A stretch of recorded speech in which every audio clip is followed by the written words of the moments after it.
Michael and his wife are moving in with their 7 grandkids. You'll be sleeping in a 70-square-foot storage shed." Robert said. I couldn't help but gape in shock. "There's no fulfillment in doing housework and living with just another elderly person. Now you'll have plenty of chores and grandkids to take care for again." It seemed he was treating me like a mere servant, but I had plans of my own. I packed my bags. "Grandma?" That was Lisa's voice, clear as a bell. I felt sorry for these kids getting dragged into this mess. "Just wait a little, okay?" I told Lisa and left the house. I was determined to create a happy environment for these kids. This was just a ceasefire. I resolved to work with Michael and fight to reclaim our happiness. I am Elizabeth, turning 72 this year. I married Robert and we were blessed with 2 children, our son Michael and our daughter Emily. I met Robert at work. After his persistent pursuit, we started dating and got married. However, my parents were strongly against the marriage. I left home in a whirlwind, almost like eloping. But after a while, Robert's gentlemanly behavior during our courtship days disappeared. He turned into a typical male chauvinist, expecting me, a woman, to naturally handle all household chores and care for him and the kids. He never once changed the kids' diapers. As the children grew, his mindset influenced them too. He spoiled Michael, our eldest, saying he could go to any university and do whatever he wanted. But for Emily, our daughter, he declared education is useless for women and denied her college education. Heartbroken, Emily gave up her dream of studying further. Without the permission to work, I had no savings. I apologized to Emily, but she said, "I know what Dad is like, and it's okay. I'll make it on my own." Years later, Emily studied in Canada and married a local. We rarely meet, but she has found happiness on her own terms, just as she promised. Even if the parents are flawed, the children can still grow up strong.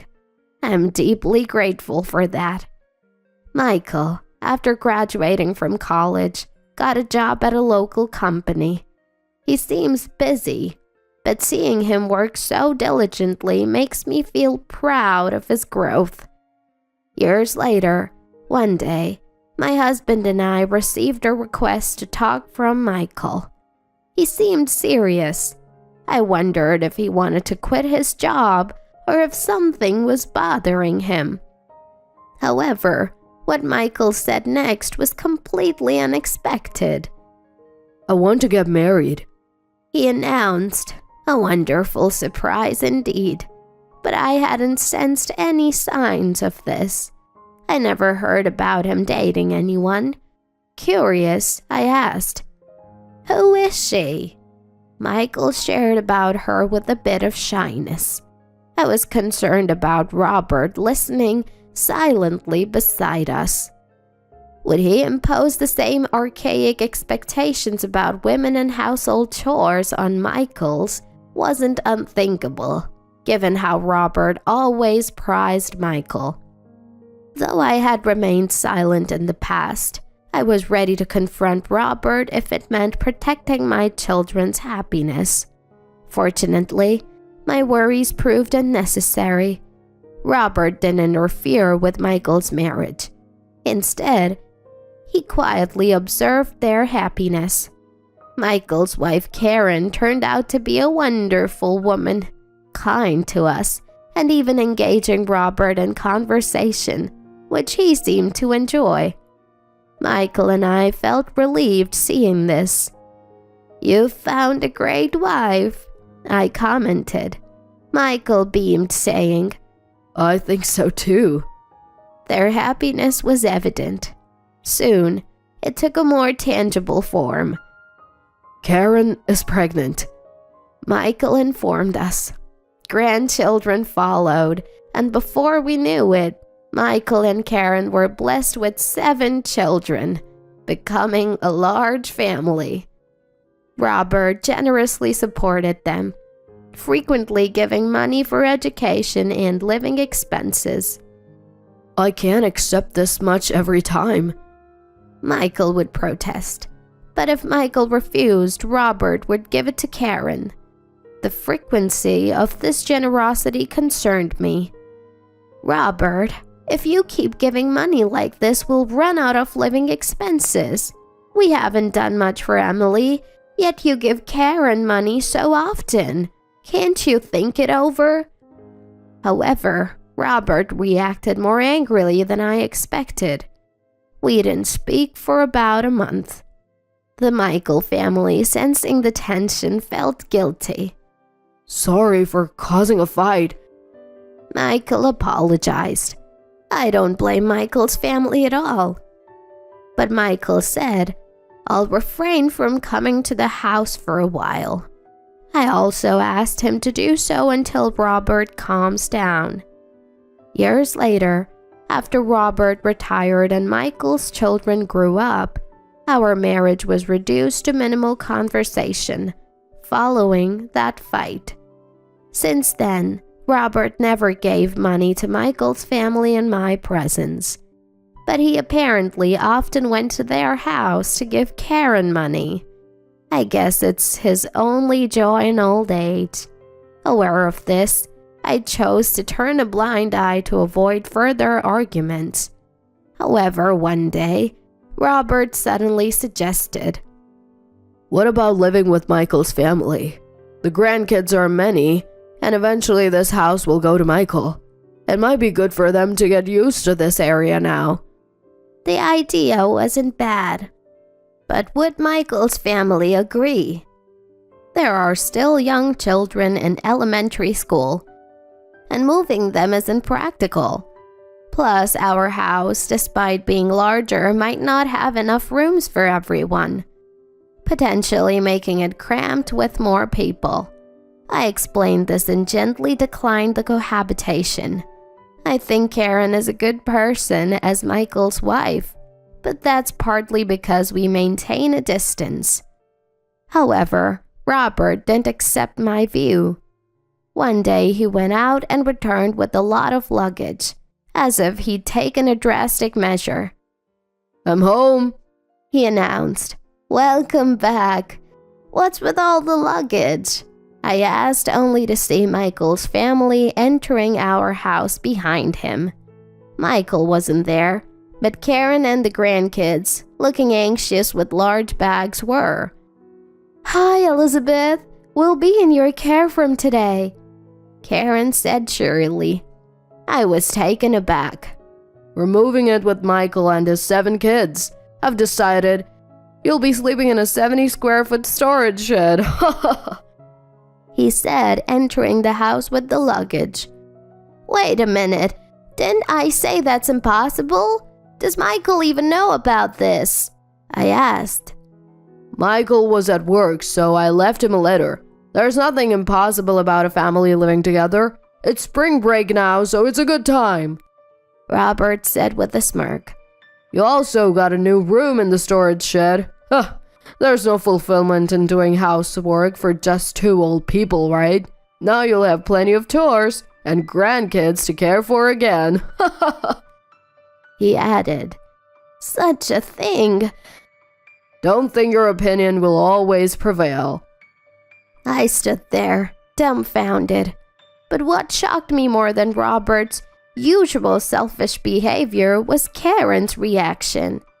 I had always thought of her as a nice person, Michael's wife, but she just chuckled at my dismay. Looks like you'll be busy from now on, Elizabeth, she said. I bristled at her comment. Were they both treating me like a servant? I had my own plans. I left them there, buzzing with excitement, and silently went back to my room to pack my things. What are you doing? Robert asked. Since my opinion doesn't matter in this house, I'll be returning to my parents' home, I replied. What? Robert stood there, stunned. I vaguely heard him and Karen complaining, but it all sounded like noise to me. But just as I was about to leave the house, "Grandma?" I clearly heard Lisa's voice. The poor kids, caught up in all this. "Just wait a little," I told Lisa and left. That night, I got a call from Michael, who had just returned from work. Mom, are Karen and the kids with you? When I got home, I found a note saying they had moved to your place, but no one's home, and Karen isn't answering her phone. He sounded panicked. I calmed him. "They must be fine. Everyone's at the house, but I have left, so I don't know the current situation." Huh?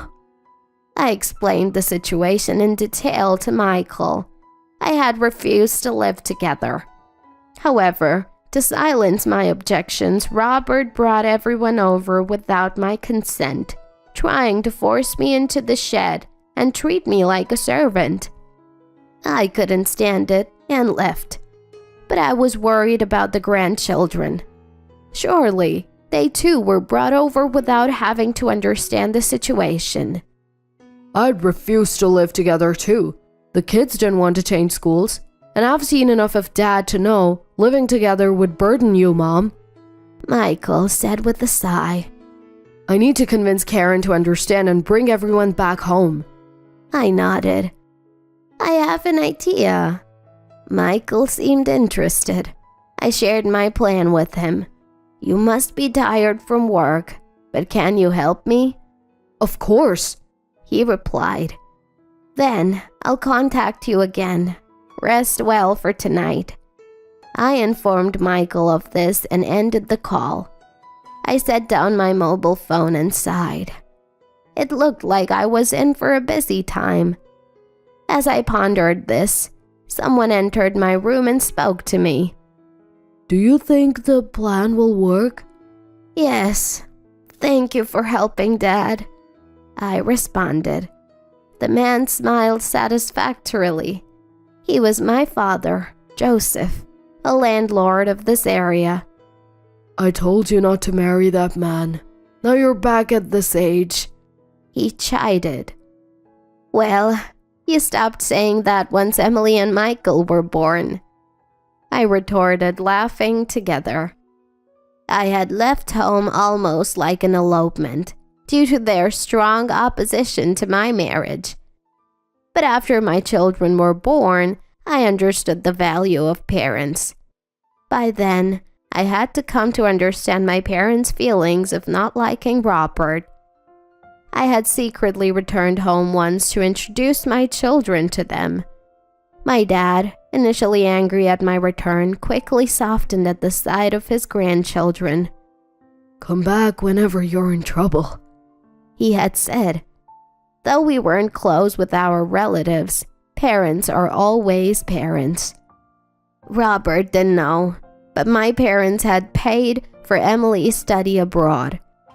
He thought he had funded it, but he only contributed 30%. He was a fool to think that the little amount covered it all. I decided to rely on my parents for this matter and return to their house. It felt shameful to depend on my elderly parents, but I was ready to do anything to protect my children and grandchildren. They understood my feelings. Dad had a simple solution. Just kick them out. And so began my counterattack based on Dad's strategy. The next morning, I went to the office to get divorce papers and returned home. Robert, seeing me return, smirked. Did you spend the night outside? The shed would have been better. I ignored him and looked towards the kitchen, hearing water running. I thought Karen might be cleaning, but it was my granddaughter, Lisa, a primary school student. Where's Karen? Why is Lisa cleaning up? I shouted at Robert in frustration. Lisa is a girl. She should be able to do housework. He responded nonchalantly. Angered by his words, I retorted, "Karen is the woman here, isn't she?" She must have noticed my voice. Lisa closed the faucet tightly and smiled at me with relief. "Welcome back, Grandma." "I am back. Sorry. Where's Karen?" "Mom's still sleeping." I was surprised again. Sleeping? It was already past 9 a.m. "Did you make breakfast, Lisa?" "No, Sarah did before she went to club activities, but it's always like this. I'm in charge of cleaning up." "I see. Good job." Although I praised her, I was shocked. What had Karen been doing all this time?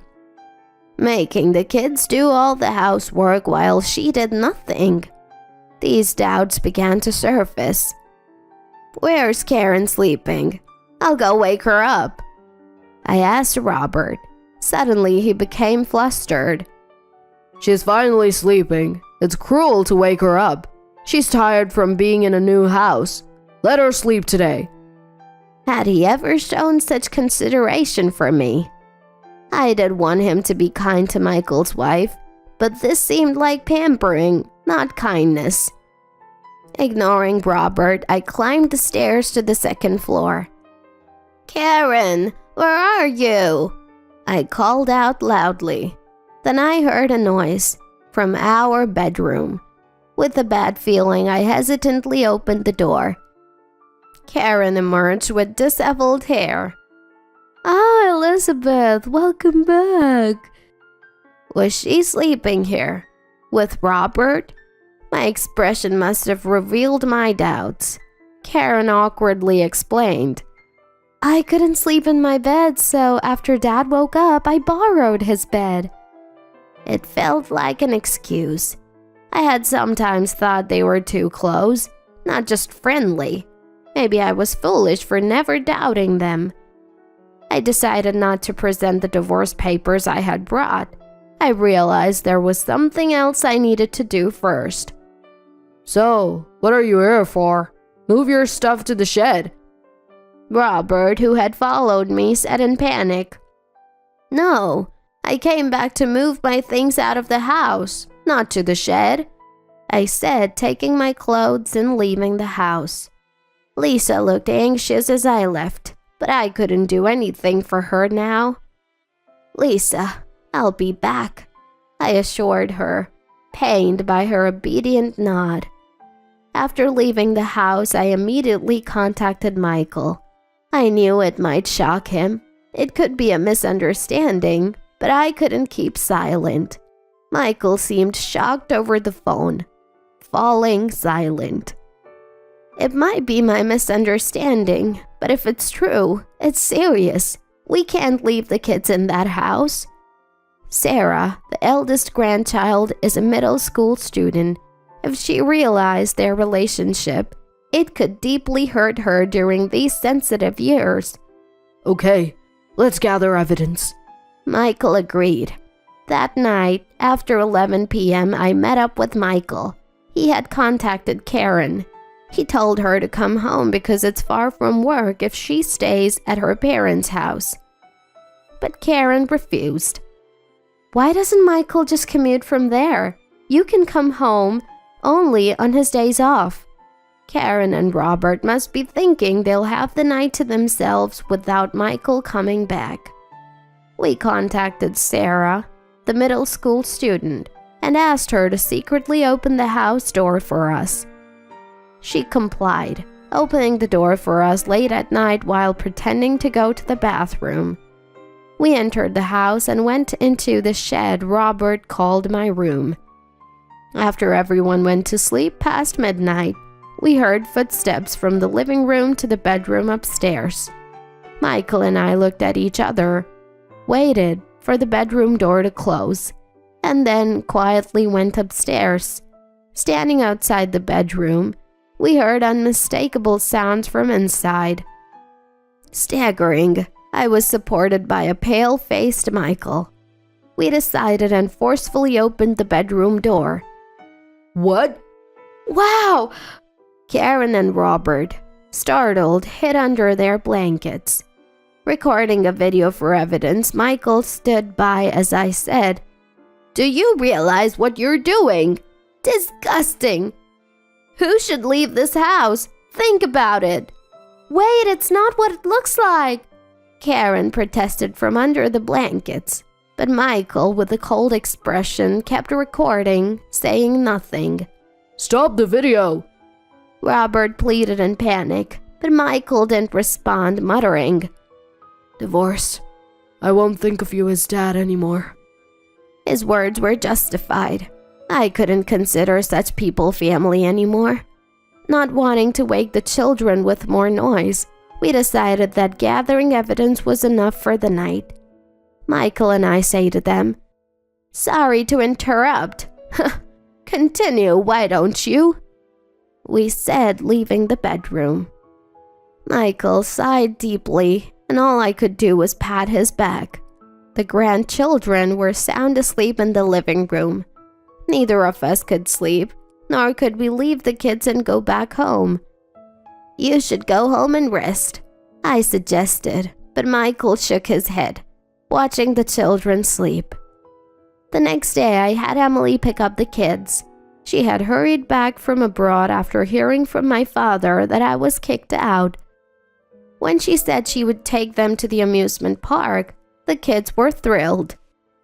It had been a while since Emily and the kids met, but she, being childless, adored her nephews and nieces, and they were attached to her, so they happily left with her. Left with just 4 of us in the house. We placed the divorce papers in front of Robert and Karen, demanding they sign. Karen began to sob, and Robert looked pale and frozen. "What are you doing? Write it quickly," I urged. Robert pleaded. "I'm truly sorry. The shed thing was a joke, and yesterday I just got carried away." His ramblings sounded like excuses, which I didn't want to hear. "Who cares about getting carried away? You hit on your son's wife. Disgusting old man." Michael spat. "And you? Karen, write it now." Karen burst into tears at his words.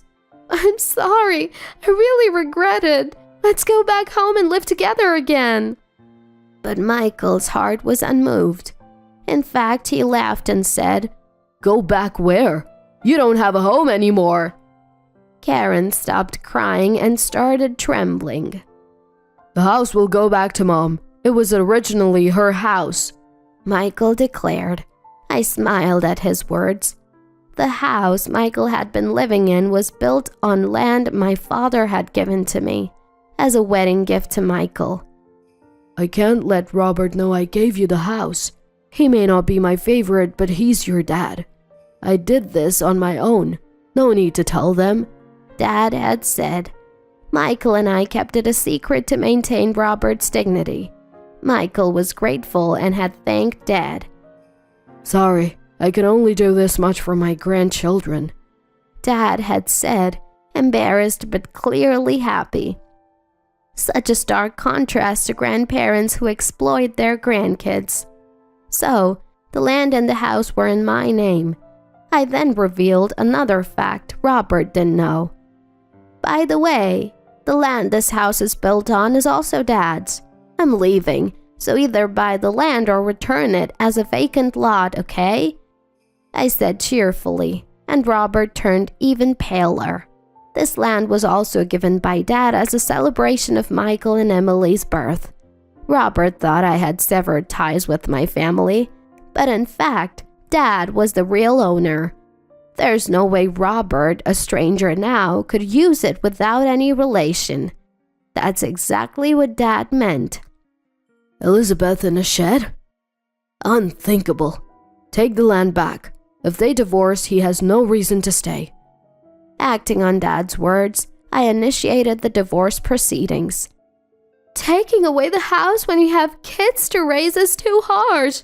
Are you still Dad?" Karen started yelling, but she seemed to be misunderstanding something. "What are you talking about? The kids aren't going with you. I'll take custody," Michael said. What did you say? You, making the kids do chores and disregarding their feelings won't get custody. They're old enough to have their say. We can take it to court if necessary. Karen couldn't respond to his words and just looked down. Robert, still overwhelmed by despair, couldn't move. Seeing the two of them like that, Michael and I exchanged glances and smiled. It seemed they had taken quite a hit. Eventually, they signed the divorce papers and we successfully divorced with evidence of infidelity. Michael and I received compensation in the divorce settlements. We reclaimed the houses. Michael's house became a rental property, and my former home with Robert was demolished to become a coin parking lot. Karen returned to her parents' house, where her brother's family lived, likely feeling uncomfortable after her years of slacking. Robert, with his remaining retirement savings, rented an apartment, unbeknownst to him, also owned by us. It would be interesting to see how long he could afford the rent. The grandchildren, who had a great time at the amusement park, returned to my parents' house and slept soundly. With plenty of space, each child got their own room. Although it was out of their school district, they could still attend their original school with an application. They quickly grew fond of my parents, calling them great-grandma and great-grandpa. Our large family made my parents happy. Maybe it was for the best that Michael, the grandkids, and I all lived at my parents' house. Although the household chores increased for me, it wasn't difficult. Seeing the kids play and do their homework gave me strength, and everyone naturally helped out.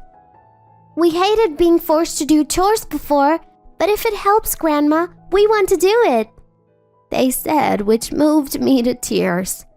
Helping out should be voluntary, not forced. That's real education. I feel so happy now, buying donuts and sweets with my grandchildren, enjoying them with my parents. This life is a true blessing.